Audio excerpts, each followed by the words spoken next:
Bonjour mon frère Degbe Sylvestre. Pour répondre à votre inquiétude, je tiens à vous dire que nous sommes arrivés à une phase déterminante pour notre lutte. Nous sommes à un stade où ces histoires de taupes, ces histoires d'espions, ces histoires d'infiltrés, on ne veut plus entendre parler de ça. Qu'ils soient infiltrés ou pas, nous, c'est pas ça qui nous intéresse. Nous sommes à une phase où on est censé être combattant quand on est sur ce panel. Tous ceux qui sont ici sont censés être des lutteurs contre le pouvoir dictatorial criminel qui nous opprime bientôt 55 ans. Donc, si vous êtes combattant et vous avez toujours en tête que il y a des gens qui vont nous infiltrer, il y a des gens qui vont écouter ici pour aller raconter, il y a des espions, il y a des taupes, mon frère, on n'avancera pas. Qu'il y ait des infiltrés ou pas, ils sont avec leur conscience. Laissez-les avec leur conscience. Si les gens ici se disent qu'ils sont combattants et veulent jouer le rôle de taupe, laissez-les, mon frère. C'est pas ça notre objectif. Là où on est arrivé là, on est à un stade où là où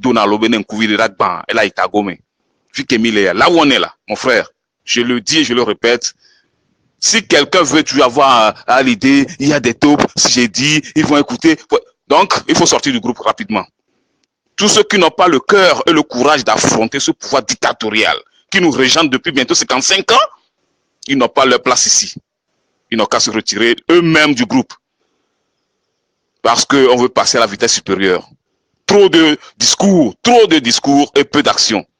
Maintenant, nous exhortons la société civile à prendre le devant de la lutte, accompagner des artistes engagés. C'est pourquoi on demande à la diaspora de mettre la main à la poche. Trop, c'est trop. La diaspora est trop dormante. Il est temps que la diaspora togolaise supporte la lutte. Les politiciens en ont fait. Ils ont fait leur part et on a remarqué que ça n'a rien donné.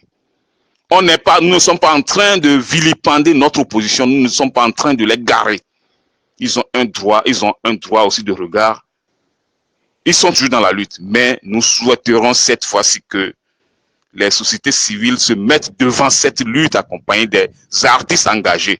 Parce que quand on s'inspire des autres pays, Burkina, même là, au Zimbabwe, même en Afrique du Sud, avant que Jacob Zuma ne soit évincé du pouvoir, c'est le rôle de société civile. Ce sont les sociétés civiles qui ont beaucoup pesé dans la balance. Quand on prend le rôle le cas du Zimbabwe, avant que le doyen, le vieux Mugabe ne quitte le pouvoir, il a fallu que la société civile tape sur la table.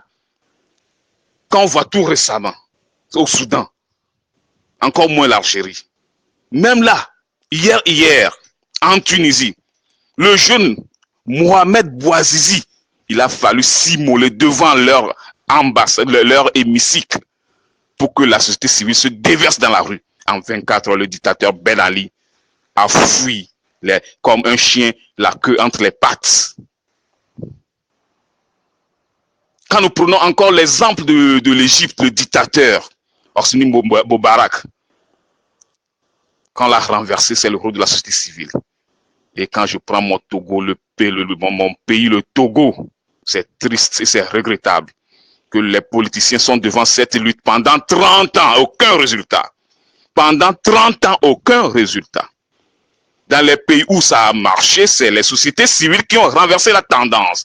C'est pourquoi nous interpellons de vive voix. De voix ferme ce matin, je parle avec beaucoup d'amertume au cœur et je parle avec beaucoup d'émotion.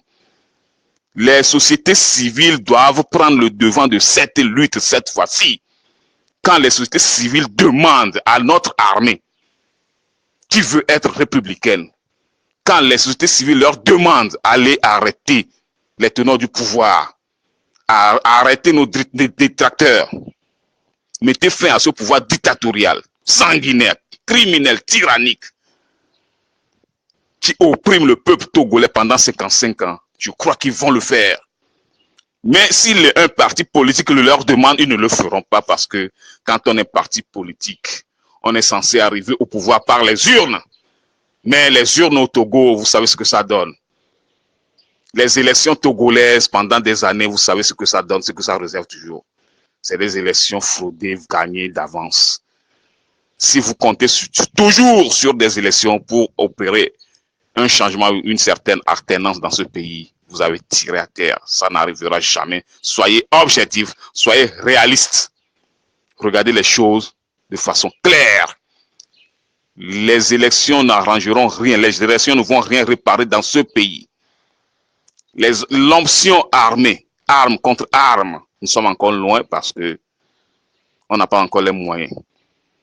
Mais s'ils vont nous pousser jusqu'au bout, cette option aussi n'est pas loin. Cette option aussi n'est pas loin, mais nous ne sommes pas dans la logique d'affronter notre armée.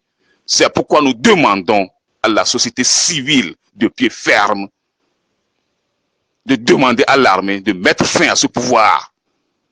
Aujourd'hui, je joins ma voix à mon frère Yemi de Souza qui le dit, qui le clame haut, qui le tambour battant tous les jours.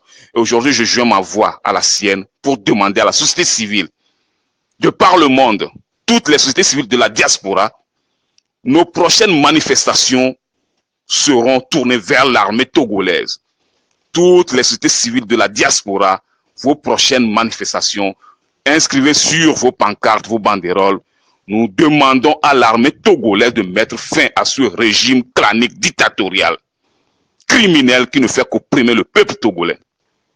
Et il n'en aura de même que sur le territoire togolais. Quand la société civile prend le devant de la lutte et nous changeons de langage, je crois que ça peut marcher. Parce que quand j'analyse les pays précités, c'est les sociétés civiles qui ont renversé la tendance, accompagnées des artistes engagés.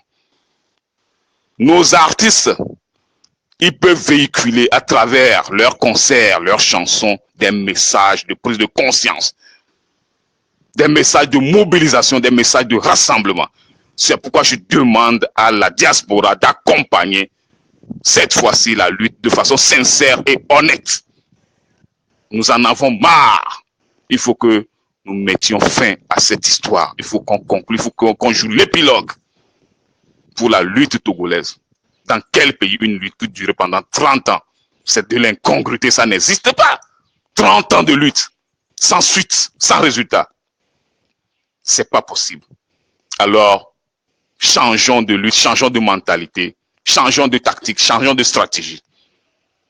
Les partis politiques en arrière-plan, les sociétés civiles devant accompagner des artistes engagés, je crois que avec conviction, ça donnera et ça portera fruit. Les partis politiques, on ne vous gare pas. On n'est pas en train de vous vilipender, mais vous avez fait votre part. Votre partition a été jouée. Depuis 30 ans, ça n'a pas donné de résultats probants. Alors, nous vous demandons humblement, avec conviction, d'accompagner cette fois-ci la société civile à prendre le devant de la lutte. Et le langage doit changer. Les discours doivent changer.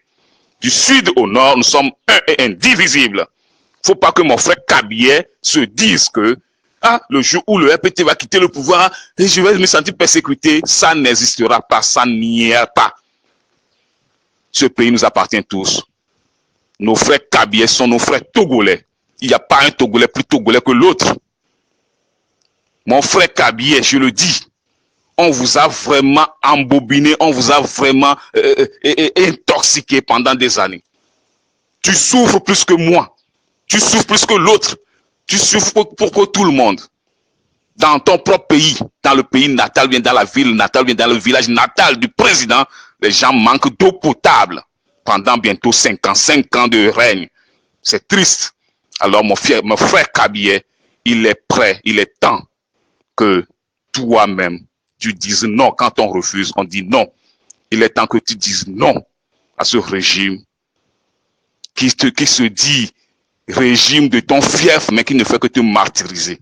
Il est temps que tu t'alignes devant le désir, ou bien derrière le désir du peuple. Accompagnons le peuple et non un parti politique. Enterrons nos ambitions politiques, enterrons nos ambitions partisanes pour qu'on puisse aller de l'avant. J'ai honte finalement d'être togolais. Alors, faisons comme les autres, copions l'exemple des pays voisins pour que nos pays aussi, notre pays émerge. Enfin. Merci.